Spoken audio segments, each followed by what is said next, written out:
पाहताय प्रहार टीव्ही, सत्यमेव व्रतम। अशोक खरात फाईल्स हा सगळा गलिच्छ प्रकार आहे, किळसवाणा प्रकार आहे। जे काही ऐकतोय ते भयानक असल्याचं मत शिवसेना ठाकरे गटाचे आमदार आदित्य ठाकरे यांनी व्यक्त केलं। मंत्री नरहरी झिरवाळ यांच्या व्हायरल झालेल्या व्हिडिओ संदर्भात विचारले असता ठाकरे म्हणाले की मी व्हिडिओ पाहिलेला नाही आणि पाहायची इच्छा देखील नाही। हे प्रकरण तर आहेच, पण त्यांच्या पीएलाही लाच घेताना अटक करण्यात आली होती।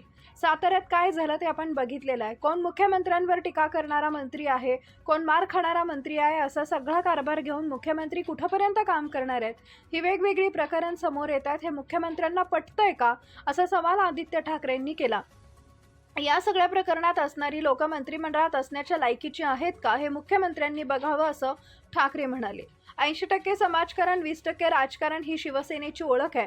भूमिपुत्र स्थानिकांना रोजगार देण्यासाठी, न्याय मिळवण्यासाठी शिवसेना सदैव कार्यरत असल्याचं मत आदित्य ठाकरे यांनी व्यक्त केलंय। यासाठीच रोजगार मेळाव्याचं आज आयोजन करण्यात आलंय। अशा अनेक रोजगार मेळाव्यांचं आयोजन महाराष्ट्रभर आम्ही करणार आहोत, असं ठाकरे म्हणाले। चुकीच्या बातम्या काही लोक पेरत आहेत, आम्ही काडी मात्र किंमत देत नाही।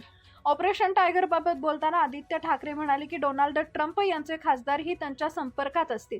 33 देशातले खासदार त्यांच्या संपर्कात असतील, त्यामुळे त्यांची जगभर चर्चा असल्याचा टोला आदित्य ठाकरेंनी शिवसेना शिंदे गटाला लगावला।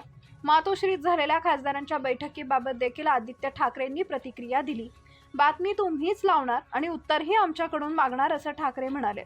चुकीच्या बातम्या काही लोक पेरत आहेत, आम्ही या सगळ्याला काडी मात्र किंमत देत नाही, असं ठाकरे म्हणाले। गेल्या काही दिवसांपासून राज्यात विविध मुद्द्यांवरून राजकीय वातावरण चांगलंच तापल्याचं चित्र पाहायला मिळतंय। यामध्ये अशोक खरात प्रकरण समोर आल्यानं राजकीय नेते एकमेकांवर आरोप प्रत्यारोप करतायत। खरात बरोबर अनेक राजकीय नेत्यांचे फोटो आहेत। या प्रकरणामुळे राज्य महिला आयोगाच्या अध्यक्षा रुपाली चाकणकर यांना राजीनामा द्यावा लागलाय। त्याचबरोबर मंत्री नरहरी झिरवाळ यांचा देखील एक व्हिडिओ व्हायरल झालाय, यावरून जोरदार टीका होतीये।